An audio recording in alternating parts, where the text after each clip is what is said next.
bultummaa kayitee yookiin aadaatti kayitee wanti kiyyoo kan lakkoofsa hin dandeenyu waan guddoo beekumsa guutamanii ta'ee fi akkasumas yoo fuudhane karaa beekumsa sanitiin yoo leennu nuuf guutuu hosee waan san jedhisa barbaada. በዚህም ስፍራ ውበትና አስገራሚ ባህል ተደንቀው መኖሪያቸውን በዚህ ስፍራ ያደረጉ የውጭ ሀገር ዜጎችም በሀገሩ ቋንቋ እንዲያሉን ካንኪያ አባ ጴጥሮስ ሂንጀዳማ አኒ ያደ ብያ ዳላደ ብያ ሜክሲኮ ከጀዳሙ አቻ አሜሪካ ከሳ ከጋዶፈያስ ያማ ወጋ ዲዳማ ስሜ አባ ጴጥሮስ ይባላል። የመጣሁት በሜክሲኮ ሀገር ነው። ወደዚህ ሀገር ከመጣው 20 ዓመት አልፎኛል። እኔ ወደዚህ የመጣሁት የካቶሊክ ሃይማኖት ቄስ ሆኜ ነው ወንጌልን ለመስበክ። ወደ ጉጂ ከመጣሁ ጀምሮ ቋንቋውንና ባህሉን መልመድ ጀመርኩኝ።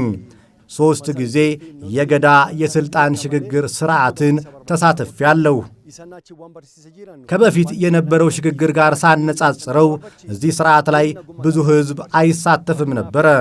አሁን ላይ በሚዲያዎችም እየተዋወቀ ስለሆነ የተሳታፊው ቁጥር እየጨመረ መጥቷል።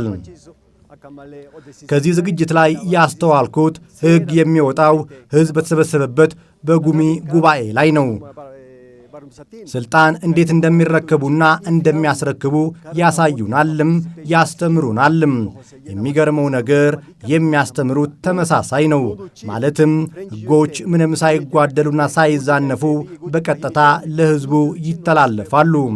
ለምሳሌ እኔ ጋብቻ በስርዓቱ እንዴት እንደሚፈጸምና ለተፈጥሮ የሚደረገውን ከለላ ከጉሚው ተምሬያለሁ። ትውልዱ አብዛኛው አዲስ ቢሆንም ትምህርቱ ግን ጥንታዊ ነው። በዚህ ስፍራ ላይ መገኘት ብዙ ጠቀሜታዎች አሉት። የ300ና የ400 ዓመታትን ያስቆጠሩ ህጎችና ስርዓቶችን የማወቅ ዕድል ይሰጣል። እንዴት ሰላምን ፈጥረን ተቻችለን መኖር እንደምንችል እንማርባታለን። ስለዚህ እነዚህ አባቶችን እናዳምጣቸው። ብዙ ዓመታትን ያስቆጠሩ ዕውቀቶችን እያስጨበጡን ነው። ለአሁኑ ትውልድ በሰላም ተቻችለን ለመኖር እነሱን እናዳምጣቸው እላለሁ።